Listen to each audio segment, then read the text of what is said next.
Hey there! Today we're diving deep into a topic that's close to my heart, why we should never feed wild animals. Now, I know this might seem like a harmless or even kind gesture, but there's a lot more going on behind the scenes. So, settle in, grab your favorite drink, and let's chat about why this seemingly small act can lead to big problems for both animals and humans. Let's start with a story that made headlines recently. In Mississippi, 5 alligators were euthanized because they had been fed by people. It's a sad situation, and understandably, many people were upset about it. You might be wondering, why couldn't they just relocate the alligators instead of putting them down? The truth is, when wild animals start associating humans with food, things can get dangerous and complicated. This isn't an isolated incident. Similar cases happen all over the world. For instance, park officials had to euthanize a wolf that got too accustomed to human food left at tent camps. In Wyoming's Grand Teton National Park, a fox was put down after receiving food from visitors. And in Alaska, a moose had to be euthanized after a woman posted a video of herself feeding it. In British Columbia,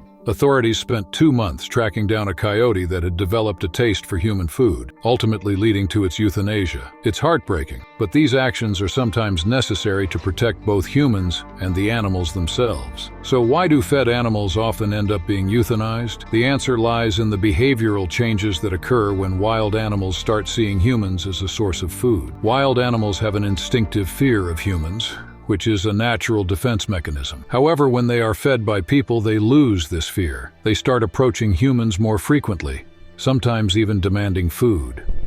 This can lead to aggressive behavior, especially if the animals are large or potentially dangerous, like alligators, bears, or moose. For example, imagine a huge alligator approaching a group of people because it's learned to associate humans with food. That's a terrifying situation, and it can quickly become dangerous. Even smaller animals can pose risks. Squirrels in the Grand Canyon, for instance, are known to bite more people than any other animal in the park because they've become accustomed to being fed by visitors. It's a common misconception that small animals are harmless, but when they lose their natural wariness, they can become aggressive. Feeding wild animals doesn't just pose a danger to humans.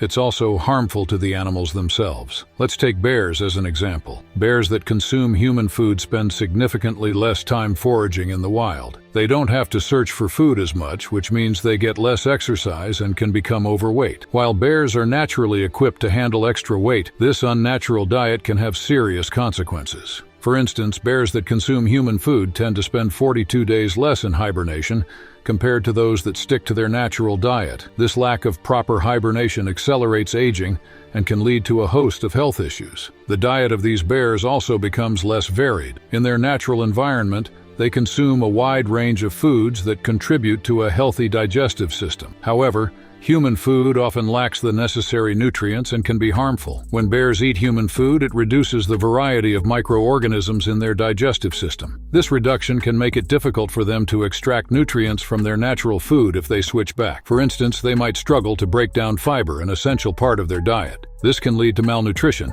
even if the bear returns to a more natural diet. This issue isn't just confined to bears. Kangaroos in Australia face similar problems.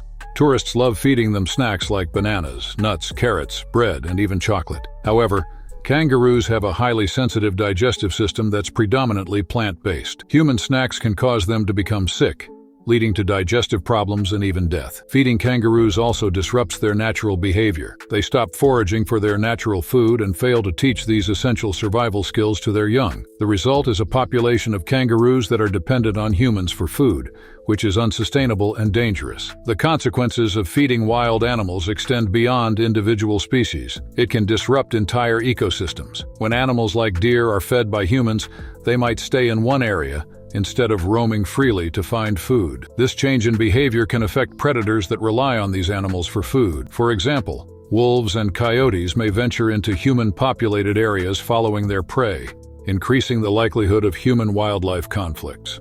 Additionally, when animals congregate in large numbers around feeding sites, it can lead to the spread of diseases and parasites. Speaking of diseases, feeding wild animals can create hotspots for the spread of illnesses. Deer feeders, for instance, can become gathering places where diseases and parasites are easily transmitted. Chronic wasting disease, a fatal neurological illness in deer, is one example. The disease can spread quickly in areas where deer gather to feed, potentially leading to outbreaks that decimate local populations. Let's also consider the unique case of polar bears. These majestic creatures are facing increasing challenges due to climate change. As ice melts earlier and forms later, polar bears have less time to hunt seals, their primary food source. While they can eat other foods like berries and plants, these don't provide the same nutritional value. In desperate situations, polar bears have been observed eating inedible and dangerous items like hydraulic fluid from machinery or lead-acid batteries. This behavior is a clear sign of distress and can lead to poisoning or other health issues. Even if we wanted to help by providing food, it's not that simple. Feeding polar bears could make them reliant on human-provided food, preventing them from hunting and gathering essential nutrients on their own. One might think that setting up feeders or leaving food out for wild animals could be a good way to help them. However, this well-intentioned gesture often does more harm than good. When animals become dependent on humans for food, they can lose the ability to find and hunt their natural food. This dependency can be particularly harmful to young animals who never learn these essential survival skills. Moreover, animals that are used to human food might not get the necessary nutrients, leading to malnutrition and other health problems. Even small animals like squirrels and birds can suffer from being fed human food. Fruits bred for human consumption often contain too much sugar, which can be harmful. In urban areas, animals like rats and squirrels can gain weight too quickly from eating discarded human food. This might seem like a minor issue, but it can lead to a range of problems, including making these animals more vulnerable to predators or causing them to get stuck in places they wouldn't normally fit into. There are countless examples of how feeding wild animals can lead to tragic outcomes. In England, deer have been found dead after being fed bread by well-meaning people. Bread, high in carbohydrates, can disrupt the deer's metabolism, especially as winter approaches. Deer naturally slow down their metabolism to conserve energy during the colder months. However, the carbohydrates in bread can prevent this slowdown, leading to a situation where the deer require more food than they can find, resulting in starvation. So what can we do to help wild animals if feeding them is off the table? The best thing we can do is to let them find their own food and maintain their natural behaviors. Wild animals are perfectly capable of surviving in their environments without human interference. If we encounter wild animals, it's important to enjoy the experience from a distance